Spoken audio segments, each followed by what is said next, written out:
Good morning students. Previous video में हमने पढ़ा था अर्थ के आधार पर वाक्य के भेद। इस वीडियो में हम कंटिन्यू करेंगे रचना के आधार पर वाक्य के भेद। Let's start. रचना के आधार पर वाक्य के 3 भेद हैं: सरल वाक्य, संयुक्त वाक्य और मिश्र वाक्य। सरल वाक्य क्या होता है?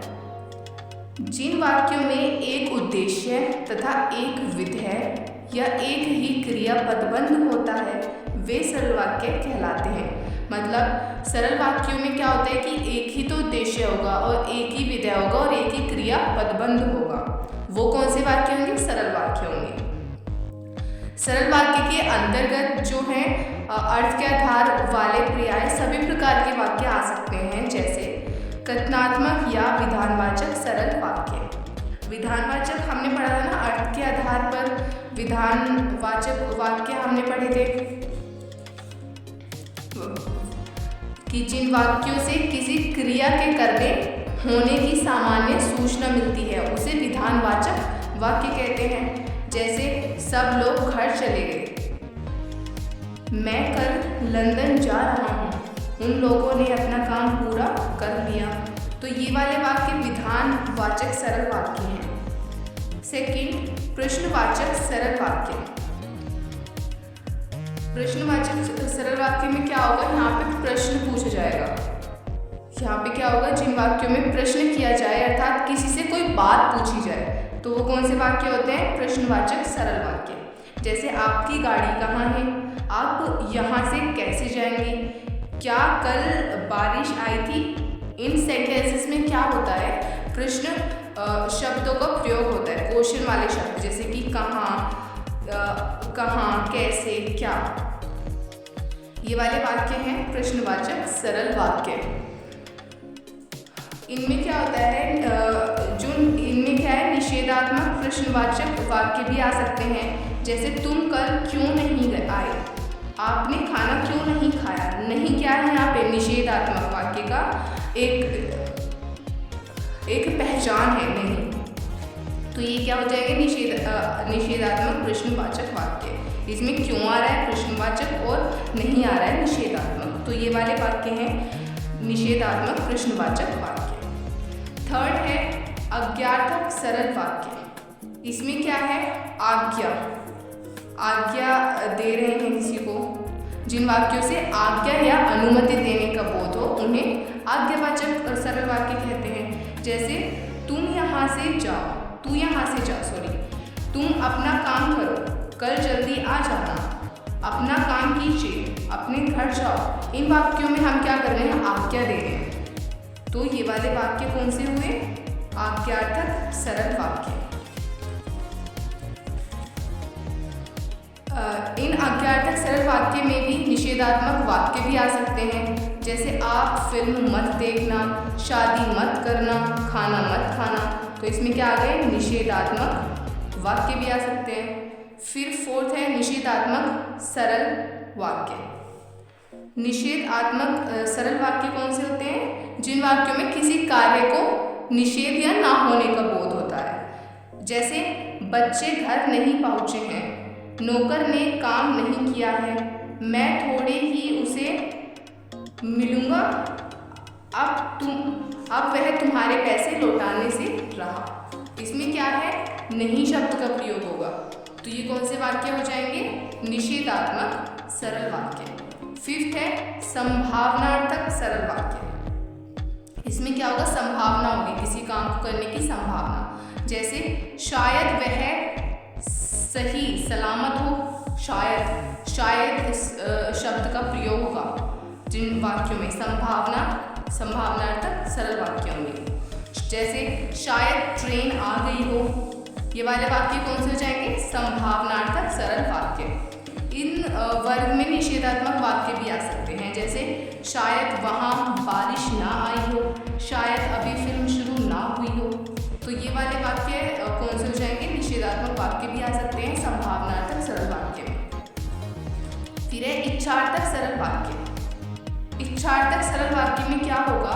किसी कार्य, आशा या इच्छा को व्यक्त करने वाले वाक्य जो होते हैं वो इच्छावाचक सरल वाक्य होते हैं। जैसे चलो अब खाना खाया जाए, आपकी यात्रा शुभ हो।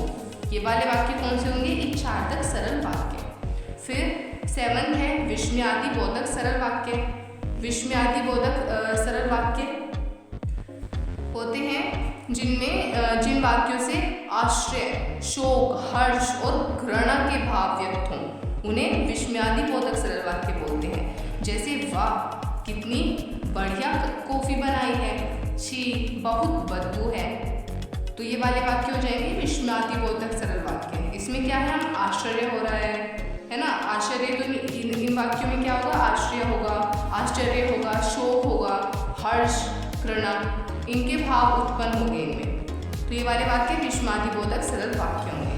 अतः आप समझ सकते हैं कि सरल वाक्यों के अंतर्गत अर्थ के आधार वाले पर्याय सभी प्रकार के वाक्य आ सकते हैं। ठीक है।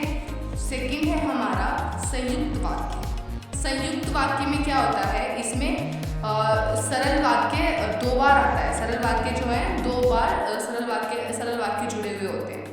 जहाँ 2 या 2 से अधिक स्वतंत्र उपवाक्य किसी समुच्चय बोधक अव्यय शब्द से जुड़े हों, वे संयुक्त वाक्य कहलाते हैं।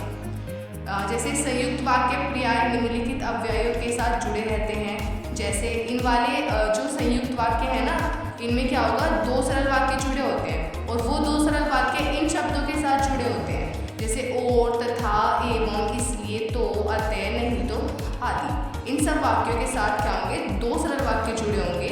उन वाक्यों को हम बोलेंगे संयुक्त वाक्य। कभी कभी संयुक्त वाक्यों में योजक का लोप हो जाता है, परंतु उनका अर्थ नहीं बदलता। जैसे इन वाक्यों में क्या है? जैसे ये वाला वाक्य देखो आप, रहने वाले रहेंगे, जाने वाले चले जाएंगे। इसमें क्या है? और का लोप हो रहा है, लेकिन इस वाक्य का कोई अर्थ नहीं बदल रहा है। दूसरा वाक्य, काम किया है, पैसा तो मांगूंगा ही। इसमें क्या है? इसलिए का लोप हो रहा है, लेकिन वाक्य का क्या है? अर्थ नहीं बदल रहा है, वाक्य बिल्कुल वैसा ही है। संयुक्त वाक्य के 4 भेद होते हैं: संयोजक संयुक्त वाक्य, विभाजक संयुक्त वाक्य, विरोधवाचक संयुक्त वाक्य, परिणामवाची संयुक्त वाक्य। सबसे फर्स्ट है संयोजक संयुक्त वाक्य। ये 2 कार्य, व्यापारों या स्थितियों को जोड़ने का काम करता है। जैसे बच्चा डरा और भागा, इसमें क्या है? 2 काम हो रहे हैं। तो जिस वाक्य में 2 काम हो रहे हों, उन्हें क्या बोलते हैं? संयोजक संयुक्त वाक्य।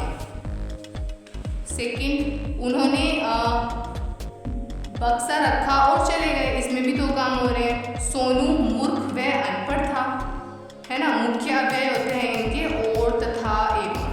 ठीक है। विभाजक संयुक्त वाक्य। विभाजक संयुक्त वाक्य कौन से होते हैं? कि 2 स्थितियों या कार्य व्यापारों के विकल्प दिखाते हैं या एक को स्वीकार करते हैं तथा दूसरे को त्याग देते हैं। जैसे तू पढ़ ले या सो जा। दूसरा, करो या मरो, ठीक से काम करो अथवा नौकरी छोड़ दो। इसमें क्या होगा? मुख्य अव्यय होंगे इसमें या, अथवा, नाना, की। थर्ड है विरोधवाचक संयुक्त वाक्य। इन वाक्यों में क्या होता है? ये 2 उपवाक्यों के बीच विरोध या विरोधाभास का बोध कराते हैं। जैसे उसने समझाया था परंतु मैं समझ नहीं सका। वे मर जाएंगे पर रिश्वत नहीं लेंगे। वह गाने में अच्छा है मगर पढ़ता बिल्कुल नहीं है। मुख्य अव्यय मगर, पर, लेकिन। इनके जो मुख्य अव्यय है वो क्या है?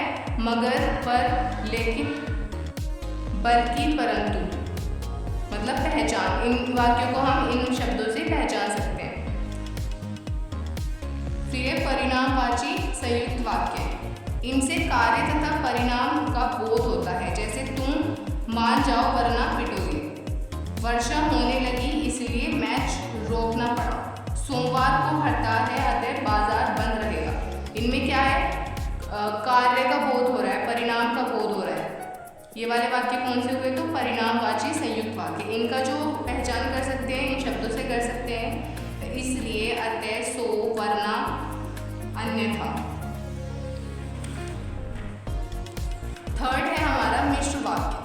मिश्र वाक्य कौन से होते हैं? इसमें एक वाक्य जो है वो दूसरे वाक्य पे निर्भर होता है। जैसे जिन वाक्यों में एक उपवाक्य प्रधान तथा शेष उपवाक्य आश्रित हो उन्हें मिश्र वाक्य कहते हैं। इन वाक्यों में समानता नहीं होती है।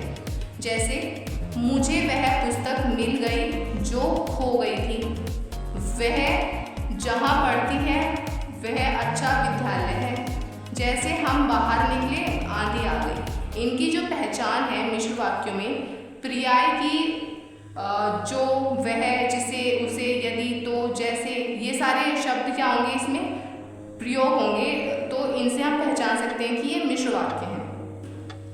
अगर हम एक समरी में देखें सरल वाक्य, संयुक्त वाक्य और मिश्र वाक्य, तो सरल वाक्य होते हैं जिनमें एक ही कर्ता होता है और संयुक्त वाक्य होते हैं जिनमें दो सरल वाक्य जुड़े हुए होते हैं।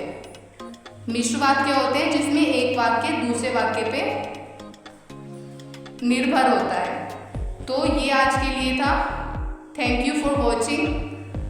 Share the video and like the video, subscribe the channel for next video. Thank you so much.